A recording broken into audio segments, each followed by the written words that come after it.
Why are you launching the podcast? Because you don't want to launch a podcast just for the sake of having a podcast saying that, okay, I'm doing audio too. So have some goals for your podcast. Do you want to use your podcast to get clients? Do you want to get on more stages? Do you want to get more book sales? If you view your podcast as an asset that allows you to achieve all these key objectives, and we'll talk about how to use a podcast to achieve these key objectives, don't worry about that.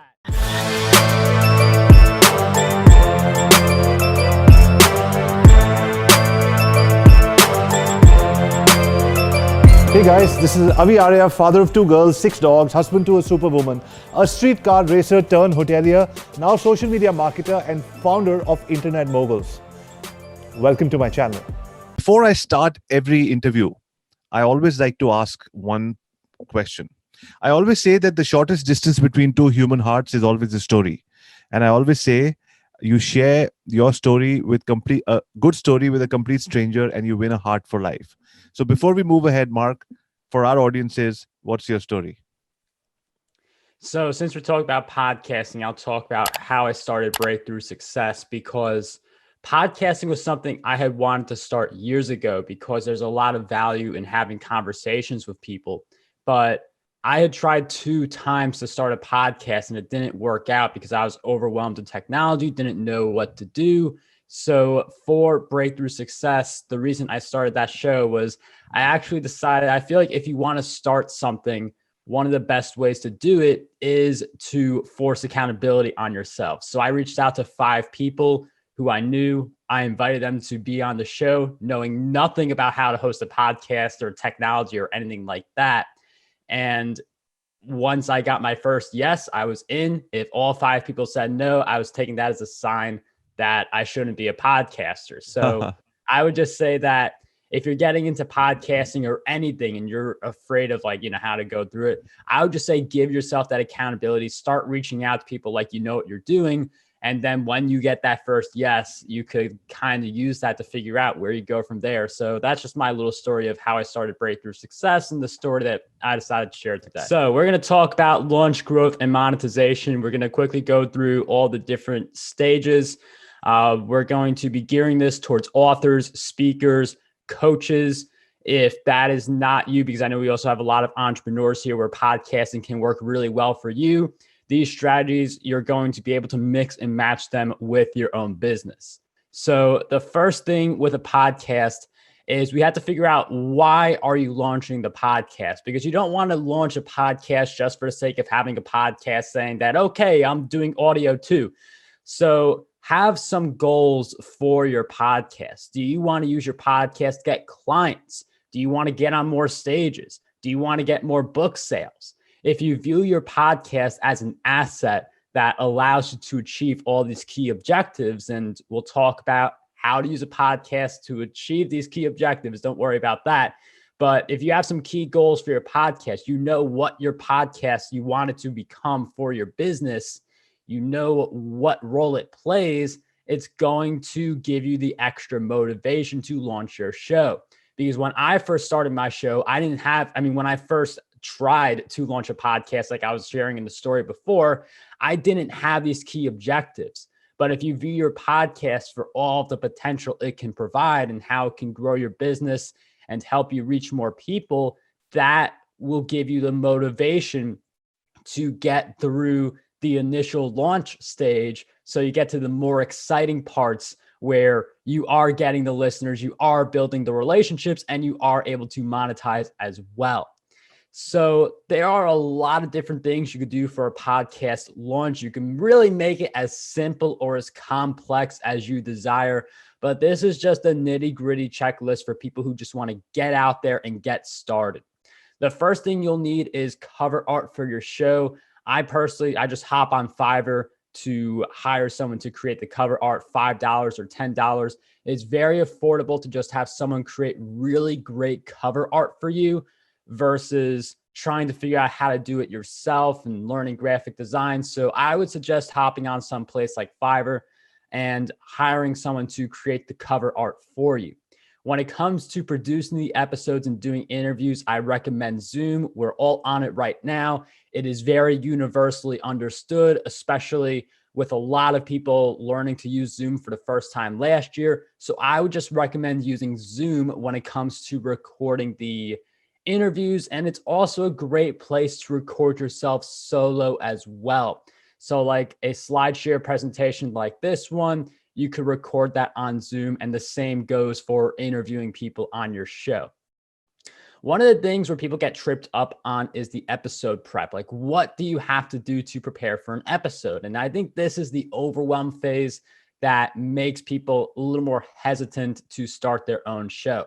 But all you really have to do for episode prep is just have the intro, know what you're going to say about the guest who comes on your show, a quick bio. On my Acuity form where people use to schedule their interview, I ask the guest to provide me with their bio and the topic they would like to discuss. So now I don't even have to do that work. They do the work for me. So I just have to show up, copy and paste their bio, the topic they want to talk about, and then we proceed from there. At the beginning, it's good to write some questions in advance just so you have a bit of a compass. But the best conversations are where you just listen to the person rather than have a list of questions you feel obligated to ask in order. But at the beginning, it is good to have some questions you always go to. For the hosting platform where you host your show, I use Libsyn for breakthrough success. If you want to use multiple podcasts, I would recommend Captivate because they're really great if you want to host multiple shows. But at the end of the day, just get on a hosting platform that's very affordable and allows you to get started at a low price. Libsyn and Captivate both qualify as those. Now, for editing, another thing that really derails people is just a lot of podcasts. They got to add the intro music, they splice, they do all this detailed editing. But all you really have to do, especially when you're first getting started, just cut out the beginning and cut out the end. If there is some type of mistake in the middle, like take note of the time the mistake happens while doing the interview so you could go back to it in post editing. I never re-listen to my episodes during the editing phase because I do all the show notes while I'm interviewing the person. I write down the key links. I write down some stuff while I'm listening. It's like when you're in school and you're writing notes while the teacher is talking. Like, you don't re-watch the class. You would just take notes in your notebook while the teacher is lecturing and then go back to those notes later on. But again, a launch can be as simple as complex or as complex as you desire. But if you get these down for your launch checklist, you're going to be at a good start. And I will be sharing a free resource at the end that goes even deeper into how to launch your podcast in 5 days. So if the launch is the big issue, make sure you stick around for that free resource. So once we get the show idea off the ground, the next step is finding guests for your show. Now, before you go around looking for guests, remember at the beginning, we said, what are our key objectives? For a lot of people, they want more clients. They want to be on more stages. They want more visibility, which can translate into book sales. And with each guest you interview, you can tap into one of those key objectives you set for yourself. So if you want to get on more stages, interview the event organizers and other speakers in your space. If you want to have clients, interview guests on your show who fit the avatar for your potential client, or their audience consists of people who fit the avatar for your potential client. And if you want more visibility, bring on guests who are known for promoting the episode when it goes out live. Just because someone was on your show doesn't guarantee they will promote the episode. But if you make it a point to bring on micro influencers, not the people with millions of followers, but the people with maybe a few thousand, those are the types of people more likely to show up on promotion day, show up when your show comes out, and share it with their audiences. So when you are looking for guests, and we'll talk about different places to find them very soon, think about where does this fit with your overall podcasting strategy instead of a transactional relationship where you just interview the guest, the episode goes live, and then there's no communication ever again. So keep your objectives in mind when you are looking for guests. So now, where exactly do we go and find these guests? There are a few different places. One is LinkedIn. LinkedIn is a really great resource for finding business related people who maybe they're a speaker, they're an author, and LinkedIn lets you search people based on what their occupation is, what state they're in, what city they're in. So if you are a local based show trying to find restaurant owners in your local area, you can do that using a platform like LinkedIn. I think LinkedIn is certainly one of the more underrated social networks based on how you can find people based on a variety of criteria. The other place you could go is Facebook groups. If you are an active participant in other people's Facebook groups, it's almost the same thing as having your own really big group, and people start to notice you. So not only is this a place to find guests for your show where you see people contribute in the group and you're like, I want that person on my show, but you could also use Facebook groups to grow your own show. For some people, they see a bigger benefit in being active in a variety of popular groups in their space versus starting their own group and having to start from scratch versus being active in a Facebook group with over 10,000 people in it or something like that. Another way to find guests is to just do your own research. This is just one of those, like, be creative with it. Think about what best fits for your show. This can range anything from industry events. Maybe you see a bunch of bloggers in your space and you want to have them on your show. You could look at a podcast similar to your niche. One of the best things to do when you are first starting out is interview other podcast hosts.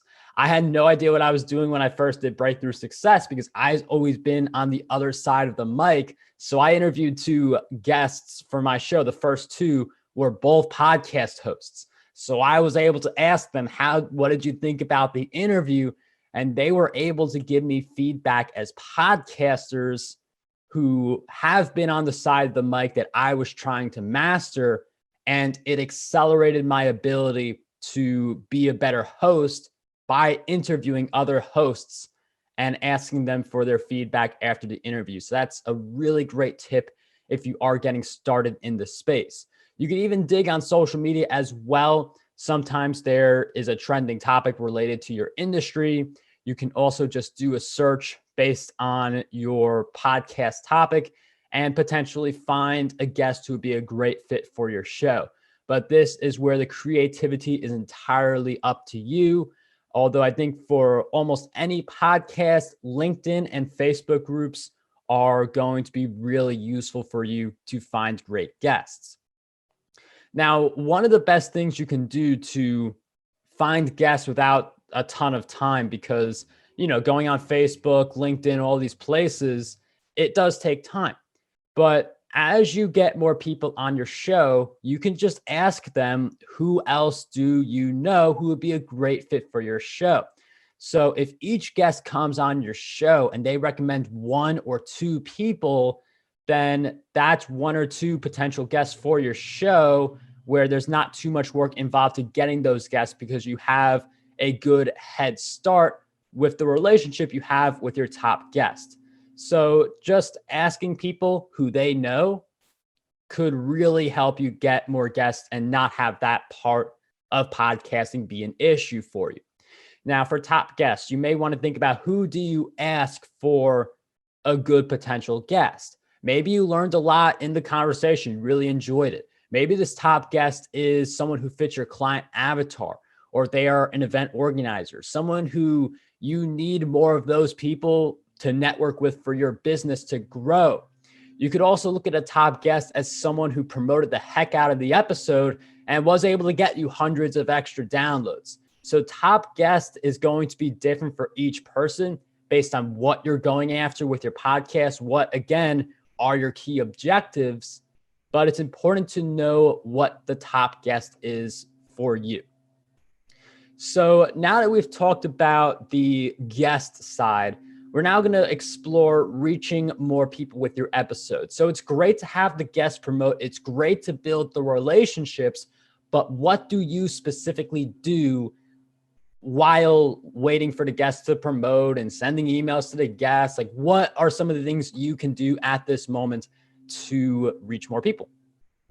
The first thing to do is to repurpose your content. Quote pictures are a great way to do this. So for instance, I had James Clear on the show, and not only did I get a picture of him where it's just a title of the episode, but I'm also taking one of his quotes and turning it into an Instagram post.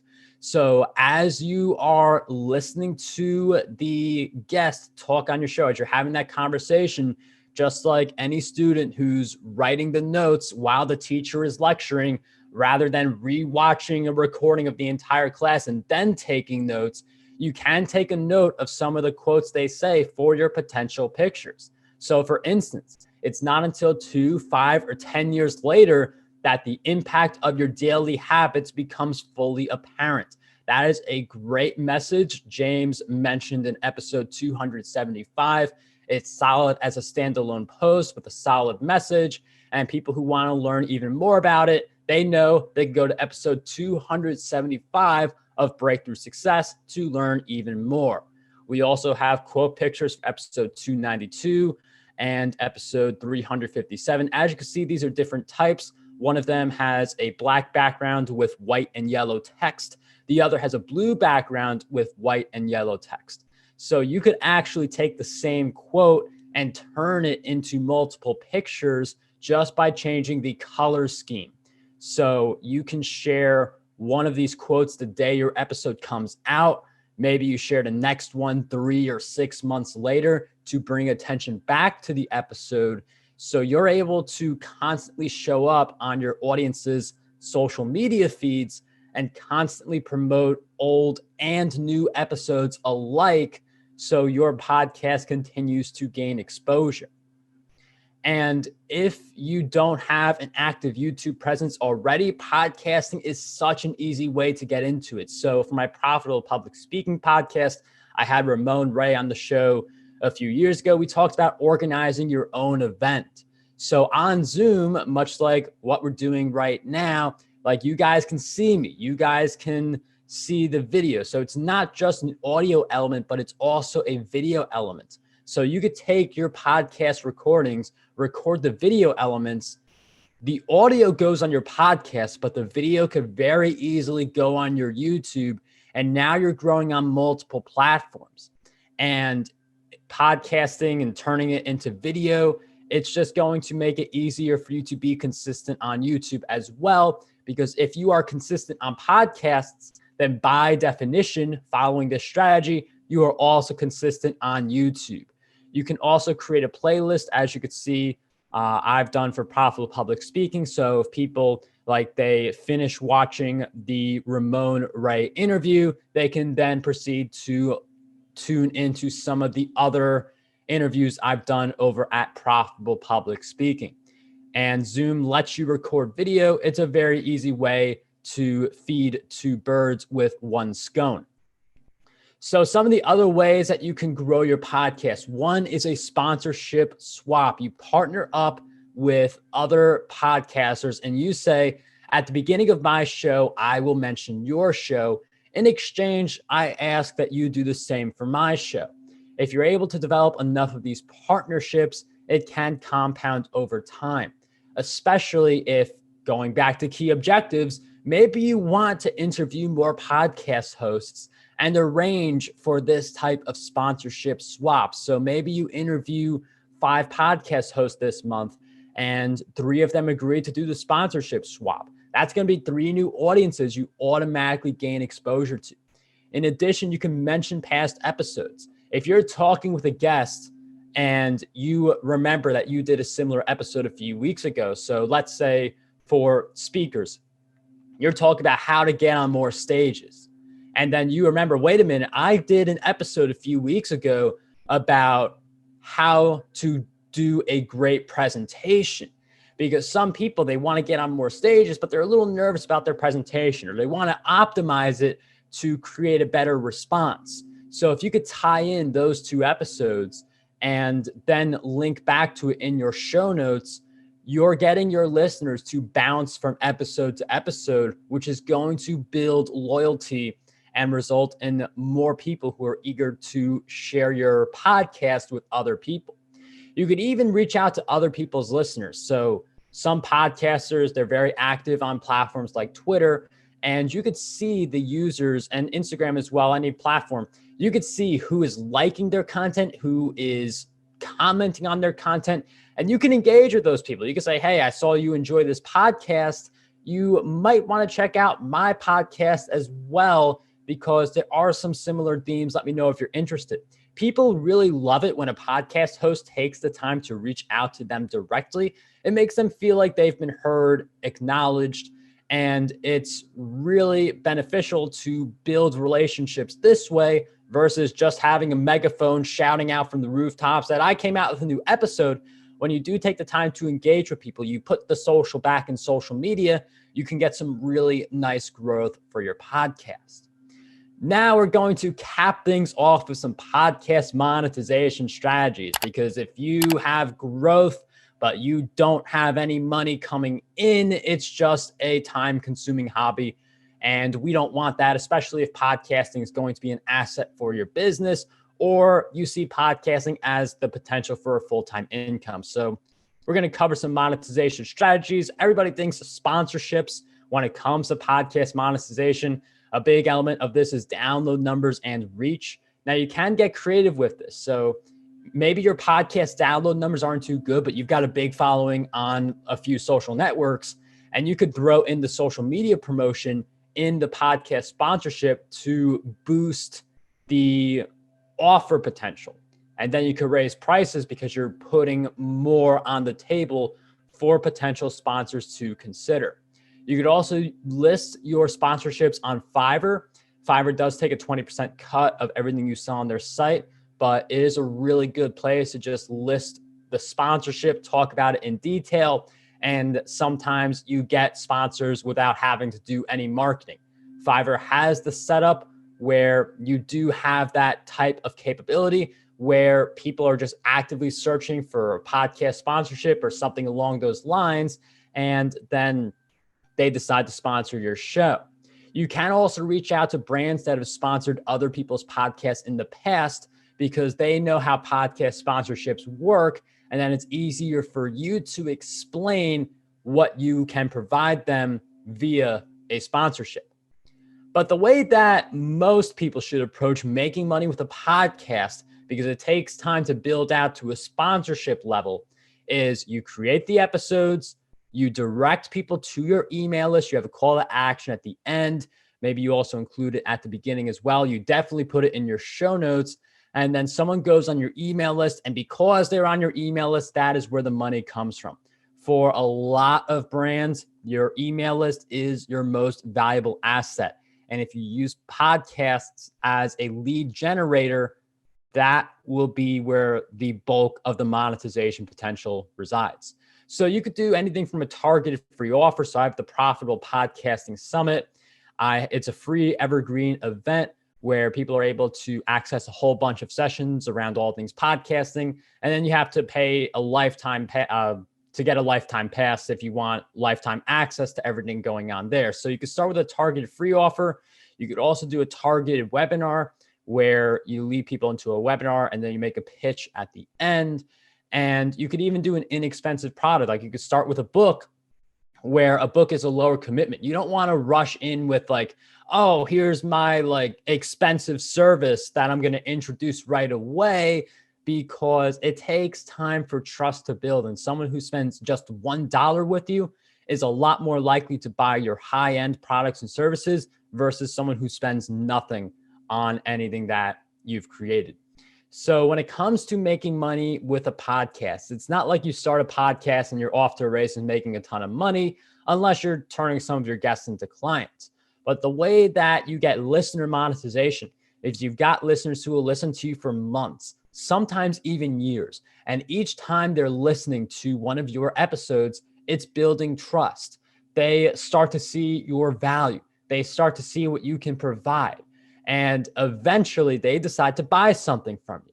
And as more listeners decide to buy more things from you, that is when you really see the snowball effect of podcasting. So for the overwhelming majority of podcasters, it's not like it's an on-off switch where you make a ton of money right when you start your show. It takes considerable time to build because you're going to be in someone's ear for months, if not years. And then maybe based on all of that, they decide to buy something from you. Some people may listen to your show forever, but then still not buy anything from you because that's just, some people they will never buy. Some people buy very quickly. But the more active you are with growing your show and building relationships, the more opportunities you create for yourself to make money from your podcast. Now, we have covered a lot of ground with podcasts, the launch, the growth, and the monetization. But if you don't have a podcast and you don't launch, you're not able to take advantage of any of the fruits that we talked about a little earlier, where you can reach out to a lot of people, you can get on stages, you can get clients, you can sell your books and courses through podcasts. And you don't get any of those benefits unless you launch. So if you are someone who has not launched your show yet, you still feel a little overwhelmed, I recommend you go into the Launch Your Podcast in 5 Days mini course. Just 5 videos, very quick. And they just give you an overview of what you have to do to launch your podcast. So at this moment, the presentation's over. Anybody who has any questions, I'm happy to answer as many of them as I can get to. That was a very nicely laid out presentation, my friend. I know you do this pretty often. It's pretty good. And you cannot do a presentation like that unless you have made several attempts to reach out to people, build something from scratch. This kind of thing happens only when you're building. And my favorite takeaway from this was when you said, I think you quoted an author who said, 1 year of hard work and then it sort of builds up. So a couple of days back, somebody was asking me, so I got a deal to speak at a very prestigious event on a webinar last week. And the gentleman, after the end, the masterclass, it went very well. There were 159 people. They paid me substantially for that 90-minute chat. And at the end, they said, Avi, I was just going through my WhatsApp messages. You have seemed to be in touch with me for the last 2 years. And so what made you continue to follow up? So I said, I'm 44 years old. In my experience, everybody gets motivated and excited to start something. Maybe 5% people make it to the finish line. So somebody who continues to do something is somebody who's making it to the finish line. And it's always uncertain till it starts becoming certain. So that process of saying, hey, nobody's getting back to me. Hey, my podcasts are not doing well. Hey, I've actually started getting a few guests, but nobody's watching. Hey, I'm getting guests and people are watching as well, but there are no sponsors. Hey, I'm getting people and they're watching and there are sponsors as well. Or, hey, now the guests have dropped off or the sponsors have dropped off. Things start breaking. I just thought after 4 months of hard work, things will finally take off. Now it feels I'm at level 0 again. Should I give up now? I knew this was not hard. This was not for me. I should not have started podcasting. I already had so much on my plate. And then boom, things start taking off. So it's only for people who keep marching and are there till the very end will they see the whole picture. It's almost like a vision only in your head, and there are blurbs. They come up into the real world and they're like, hey, I thought I saw some success. Oh, it's not happening. Hey, I saw some success. It's not happening. But slowly the vision in your mind starts becoming reality. And then sooner than later, you see your calendar getting filled up and the important and influential people coming on your podcast, everything that gets monetized and all of that. So thank you for sharing that very important lesson that it's going to take time, but it's going to happen. It will happen. We'll take Pradeep Nair's questions. What was the application which you used when you started? Thanks, Pradeep. So I would say for just getting started, like Libsyn is really great. Libsyn. Sorry, I think we just lost your voice a little bit. Oh, really? We didn't lose it, but just sort of became lower than it was. Am I good now? Perfect. Okay. I recommend Libsyn for hosting your podcast. It does start at, I think, $5 a month. I do have a coupon code breakthrough for anyone who wants to get this month and the following month for free. If you want to launch a ton of podcasts, not podcast episodes, but individual podcasts, Captivate would be really great for that. Mm-hmm. We interviewed the founder of Captivate a few weeks ago on this very forum. I know him. He knows a lot about podcasting. He's got his own show Yes. too.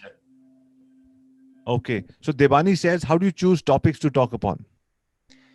So I would connect it to your business. Like you always have to think about your products and your services. What are the episode material people have to listen to better make that jump from listener to buyer? So the episode topics are going to be very different if you are selling like a how to become a successful author course versus how to grow on social media. So I would always think, what is your business about? And then find guests who fit the criteria. So like, I don't have to like sit down and think like, what am I going to talk about on my show? I find guests who are in that space, who provide value where it connects with the business I currently have. Got it. That makes a lot of sense. How can a podcast help in the insurance business? Any ideas?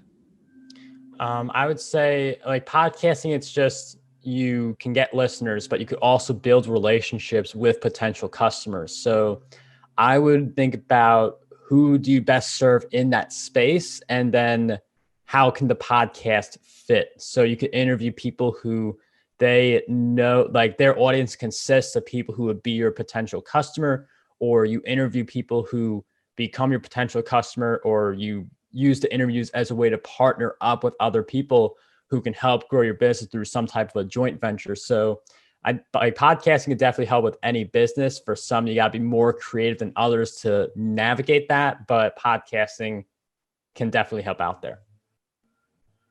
Got it. Already we have.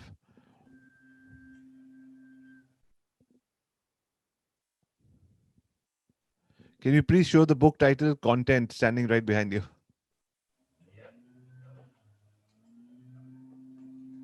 This is the book Content Marketing Secrets. It is available on Amazon. All of the books that I do are available on Amazon, so anyone can check them out there if they're interested. Can you give us a outreach hack when you really want a guest and you're like, hey, I really want Gary Vee on my show? What's the craziest thing you've done to get people on your show? I wouldn't say it's crazy. I would just say go on, because some people, it's just like, no matter what you say, they're not available. But I would say go on Amazon, and when these people are like coming out with a new book and pushing it hard, that's when you ask them, because they want the exposure. That's how you get some of these celebrity type figures to come on your show, because now that they have a book, they are in let me get on as many podcasts as possible mode. Got it. Mishali says, besides Spotify, which are the other options I should look at? Apple Podcast is the go-to for a lot of podcast hosts. Stitcher is also really good. I would say those are the main ones. You could also use, I think, TuneIn. That's how you get on Alexa. Oh, really? That's a new one. Okay. So you mean when somebody says, Alexa, I want to know about YouTube marketing, and hey, I'm going to bring in Marc Guberti. Like the way you would do is you would say something like, Alexa, play the podcast Breakthrough Success. So it's not like you could say like, I want to listen to YouTube and Breakthrough Success comes up, but you could say, Alexa, play the podcast Breakthrough Success, and the latest episode will come on. Interesting. Okay. Can you share with us a few more ideas on how to monetize? Okay, I've got a couple of thousand listeners in a micro niche, in a target. I always talk about a micro niche. The more targeted your niche, the easier it is for sponsors to say, I don't need 1 million listeners. You have 5,000 listeners. They belong to my niche. Here's the money. Here's the check. Let's do a sponsorship deal. What do you think about the power of a micro niche when you're niching down on a podcast? A micro niche is really useful just for that reason, because sponsors better know what they're going to get. So like if a WordPress plugin, like they want a company that has a WordPress plugin, they want to sponsor some shows, it's going to be a very different response if it's a general business show versus if it is a WordPress focused podcast. So micro niching is very useful when it comes to sponsorships. Sometimes it decreases your potential pool of listeners and sponsors, but at the same time, the people who are in that pool feel much more appreciated and are far more engaged with your show versus if it was more of a broad category. Interesting. So, guys, the power of micro niche plays in everywhere. If you're an expert, you don't need a million followers. You have listeners, you have followers, you have subscribers who understand your message, want to listen to you, want to hear you. Sponsors will see that, appreciate that, and that's how you monetize. So, whichever industry you're in, make sure that you look at the first 100 super fans.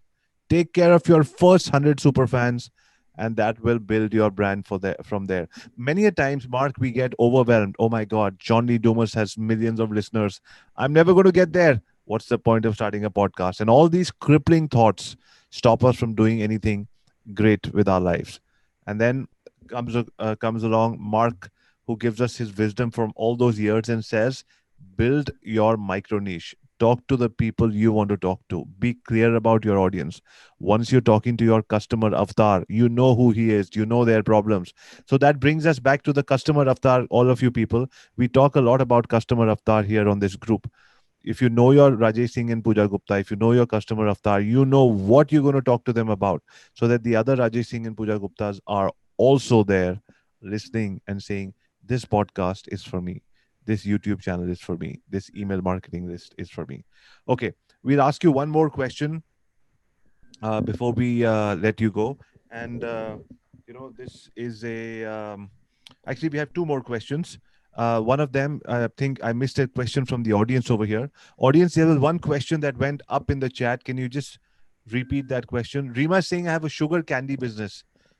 Can you give me an idea on how I can make a podcast around this?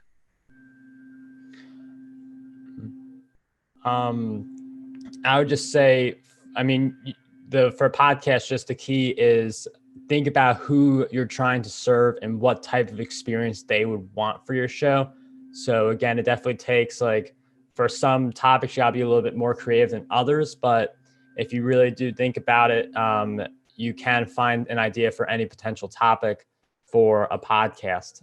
So I would just definitely think, always focus it on the listeners. And again, those key objectives, who are the types of people you want to have on your show, and think about the types of conversations. So for some people, it's really hard to think about, like, how do I start a podcast in this? But I think if a lot of people brainstorm for 30 minutes or an hour, you can find a lot of great potential directions to take your show. Got it. Varun says, what credibility does a potential guest expect from a host before they say yes? I've had no problem getting guests who are like best-selling authors and people who you look at them and they're very credible. I've had no problem doing that, even though my show, like, I hadn't launched it yet. I was completely new. So there are some people, like, a John Lee Dumas has mentioned before, where, like, you would think that those people, they get more requests to be on a bunch of shows. So they have to be more selective with what they say yes or no to. But there are plenty of best-selling authors, plenty of successful speakers, plenty of people who are successful entrepreneurs who maybe they don't get as many requests, and they just want to share their message. They want to grow their business, gain some more publicity, and your podcast fits into that equation. So, Mark, we have this last question for you now, okay? And so Okay. I asked this question to many guests. And sorry, can you hear me? Because I think we're losing the internet. I can hear. Okay, great. So we asked this question to all our guests at the very end. We want to know the behind the scenes of the entrepreneur behind the story. And so we ask a very personal question. And it's absolutely okay if you feel this is too personal and you don't want to reply it. I totally respect that. Some of our guests have also teared up in the past when we asked this question. So like I said, I apologize if it's too personal. You can choose to decline. Can I go ahead? Okay. So that question is, who is your favorite superhero and why? I told you it's going to be a tough one. So could we go, like, are we going for like a DC or Marvel or like a real life person? You choose your own superhero. That's absolutely fine. I mean, I would definitely have to go with my parents, just because, like, when it comes to like a superhero in like like a comic or something, like a Batman, which, as all the DC Marvel, like, he's my favorite. but you got the real life ones in front of you. And Dude, like with parenting, it's like they set the model for what the child becomes. So that's why for me, I see them as my heroes. I love that answer. I was recently on a podcast, which is recorded on my YouTube channel. I said, I cannot think of better people than my parents to be my superheroes. So I do. We are all. You've made 41 people live over here and 29 on the Facebook group. So about 60 people have instantly fallen in love with you with that answer. So, so thank you very much. Thank you very much for saying that and answering that very difficult question. Because you know why we ask this question? Because you are what you see in others, and so you know your parents being your superheroes can't be better than that. So thank you for your time, Mark. Where can the audience connect with you? Like, can you and I exchange our Instagram handles right now so we stay in touch? So my Instagram is at Marc Guberti. Just Mark with a C. You got it. Like, just make sure you put it with a C. And I'm Marc Guberti everywhere, every social network, like website, on Amazon if you want to, like, because I know someone asked me about my book. And if you just shoot me an email, my email is mark@markguberti.com. So anyone who has any additional questions, like they're watching us live or they're watching the recording, like, darn, I wish I got that question answered. I'm always happy to answer people's questions. And anyone who wants to follow me, just like let me know you are from this presentation, this event, and I'll be happy to follow you back. Because the learning is not over. I'm sure he's got so much more to give. Awesome. Thank you, Mark. We're going to let you go now. Thank you very much. This is AviArya, father of 2 girls, 6 dogs, husband to a superwoman, a streetcar racer turned hotelier, now social media marketer and founder of Internet Mogul. We're building a community of entrepreneurs around the world. We meet every week and we introduce them to Internet moguls from different parts of the world who are helping people get known, get leads, get sales. People who walk the path are coming in here to this university section of ours and giving you the breakdown of how they've done it and the blueprint for you to do it yourself. Cannot appreciate it more, Mark. Thank you very much for your time. It was a pleasure. Thank you all for having me. You find me loser, set me free.